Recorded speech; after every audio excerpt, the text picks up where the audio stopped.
So imagine for a second, right, that you want to learn how to ride a bicycle. Okay. You do what, any highly analytical person would do. You buy a comprehensive step-by-step manual on bicycle mechanics. Right. You study the theory. Exactly. You study the gear ratios, you memorize the physics of balance, the centrifugal force, you learn the exact terminology for the pedals, the handlebars, the derouilleur. You know the machine inside and out. Inside and out. But then the day arrives, someone hands you a physical bicycle. The real test. Yeah. You sit on the seat, you put your feet on the pedals, and suddenly you just completely freeze. You fall right over. Oh, man. Yeah. You know exactly how it works in your head, but your body it will not execute the action. Well, that is the terrifying gap, really, between declarative knowledge, so the facts, the rules, the vocabulary, and procedural knowledge. Which is the actual doing of it. Right, the actual physical doing of the thing. And it is an incredibly frustrating place to be trapped.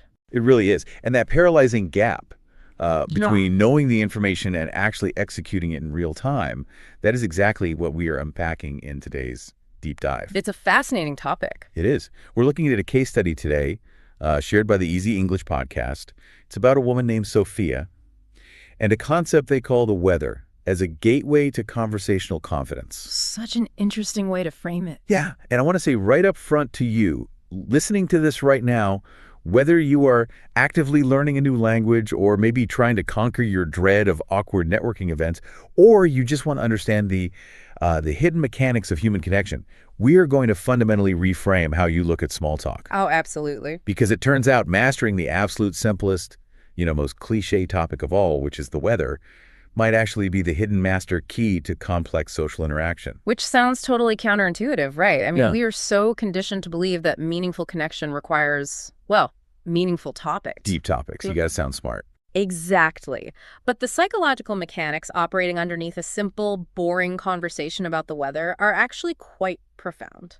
Right. So let's look at Sofia's situation, because her background perfectly illustrates that bicycle metaphor we talked about. It really does. She is an English learner, and her comprehension is just excellent. Like, she understands basic words. She reads English. She listens to English audio without an issue. So the cognitive gears are turning flawlessly. Right, in a vacuum.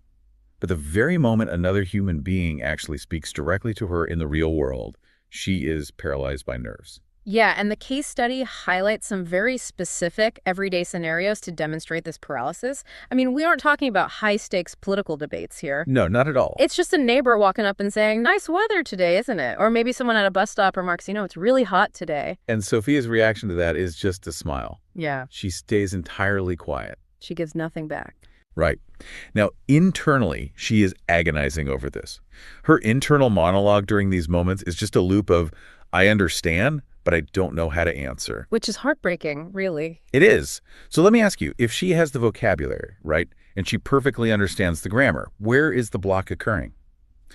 Why does having the technical tools not automatically translate into the physical act of answering a basic greeting? Well, it's because passive comprehension and active conversation utilize entirely different cognitive pathways. Okay, unpack that a bit. So they require completely different types of nervous system regulation. When Sofia is reading a book or, say, listening to an audio track, she is in a passive, psychologically safe state. Because nobody's watching her. Exactly. She controls the pace. She can process the information at her own speed without the pressure of an immediate, real-time social expectation. Right, the stakes are zero. But the moment someone says hello to her, the stakes absolutely skyrocket. Because now she has to perform. Yes. Conversation is a live performance. It requires spontaneous recall, physical articulation, and honestly, vulnerability. Wow, yeah. When someone greets you, it actually triggers a mild startle response. Suddenly, the spotlight is on you. And if you are not confident in your procedural execution, that physical act of speaking your brain's amygdala perceives that social pressure as a threat. So it's literally a fight or flight response. A micro-fight or flight response, yes. Your working memory gets flooded with anxiety, and that completely blocks your ability to access the vocabulary you perfectly understood just, 5 minutes ago while reading a book. That is wild. So the paralysis isn't a language problem at all. It's a nervous system problem. Exactly. It's cognitive overload. She's so worried about formulating the perfect, grammatically correct response that her brain essentially short circuits, and she just defaults to silence to escape the interaction.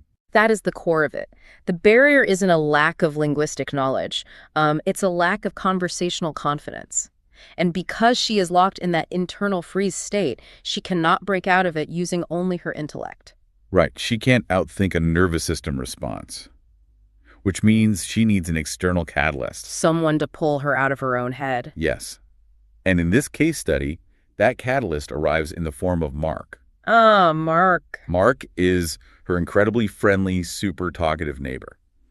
One morning, Sophia crosses paths with him, and Mark hits her with a classic cheerful greeting.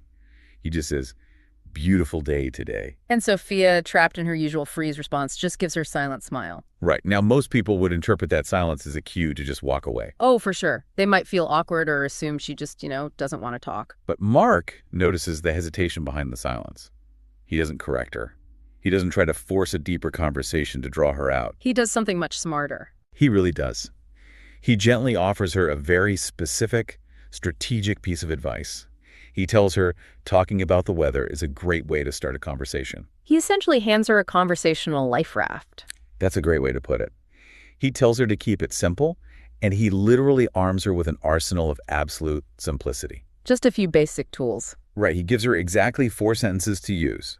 He says to try, "It's sunny today," or "It's very hot," or "I think it will rain later," and "The weather is nice today." Just incredibly simple phrases. Now, I have to play devil's advocate here and push back on Mark's strategy a bit. Okay, let's hear it. I'm looking at these sentences, and they are massive cliches. I mean, if I'm going to a networking event, or if Sophia ultimately wants to build real relationships in a new language, why push her towards something so completely devoid of substance? That's a fair question. Right. Why not give her questions that spark actual connection rather than the most boring topic on earth? Well, that is the exact trap most of us fall into. We assume that to be valuable in a conversation, we must be interesting. Well, guilty. Yeah. But Mark's instruction to keep it simple is a brilliant psychological intervention. It's based on lowering the cognitive load to absolute zero. Okay, how so? The goal here is not the exchange of complex meteorological data. It is about a concept linguists call phatic communion. Phatic communion. Okay, break that down for us. So phatic communication is language used for general sociability and emotional connection, rather than conveying actual information. So it's not about the facts. Right. When someone says it's a hot day today, they aren't providing you with a weather report. They know it's hot. You know it's hot. Yeah, we're just sweating. Exactly. They are offering a social handshake. They are saying, I acknowledge you, I am friendly, and I am open to interacting. Oh, that makes so much sense. And the weather is universally observable, it's completely neutral, and entirely low stakes. If Sophia makes a mistake talking about the weather, there is no social penalty. Nobody's going to get offended. So by giving her these incredibly boring cliche phrases, Mark is essentially telling her, stop trying to be interesting. Stop trying to prove your intelligence. Just focus on the physical rhythm of participating. The rhythm of participation. That is a perfect way to conceptualize it. You know, it makes me think of watching people jump into a double Dutch jump rope. Oh, that's a good analogy. When someone is standing on the outside, right, swaying back and forth, watching those 2 ropes spin, they aren't analyzing the thread count of the rope. Right. They aren't trying to do a backflip immediately. They are just letting their body internalize the timing. They just need to step in and feel the beat. And the weather is that basic, repetitive beat. And Mark's 4 sentences are short enough that Sophia doesn't need to search her working memory to construct them. She can bypass the anxious, analytical part of her brain entirely. But, receiving advice and executing it are 2 completely different things. Always. Mark handed her the blueprint, but she still has to go build the muscle memory. And what she does next is honestly my favorite part of her journey. The practice routine. Yes. Because she goes home and develops a highly meticulous solitary practice routine. She doesn't just read more books on grammar. She systematically moves from input to output. And the progression of her solitary practice is fascinating from a neurological standpoint. She breaks the massive, overwhelming task of having a conversation into isolated mechanical drills. Yeah, the case study outlines 3 distinct phases of this practice. So first, she starts reading short stories aloud. And the text notes she uses a specific book for this, Short Stories in English for Beginners, the Teach Yourself one. A great resource for that level. And it specifically notes her emotional state during this phase. Even though she's completely alone in her own hum, she feels shy. Which sounds odd, right? Yeah, why would she feel shy in an empty room? Because she is engaging a completely different part of her brain and a distinct set of muscles. Okay, tell me more about that. When you read silently, you are primarily using the visual cortex and Wernicke's area, which handles comprehension. But when you read aloud, you have to engage Broca's area, which coordinates the motor functions of speech. And you literally have to flex the muscles of your vocal cords, your tongue, your jaw. It's physical. Very physical. For Sophia, making the physical shapes of English words feels foreign and vulnerable. The shyness is the discomfort of building new physical pathways. Wow, so she is basically doing resistance training for her mouth. Mm. She is forcing her vocal cords to adapt. Exact. And after pushing through that initial physical discomfort, she moves to the second phase of her practice, which is active noticing. This is a crucial step. She switches to another specific resource for this. It's called Learn English Through Stories. 16 stories to improve your English grammar and English vocabulary. Right. And she starts reading these stories specifically to study how characters interact. And she makes a critical observation. She realizes that the characters in these stories constantly talk about simple things, like the weather. So she transitions from analyzing vocabulary to analyzing social pacing. She is studying the mechanics of small talk. She sees that native speakers aren't constantly exchanging profound ideas, right? They use simple filler to establish a cadence. They're just bouncing the ball back and forth to keep the rally alive. Precisely. And that leads right into her third phase, which brings in physical repetition.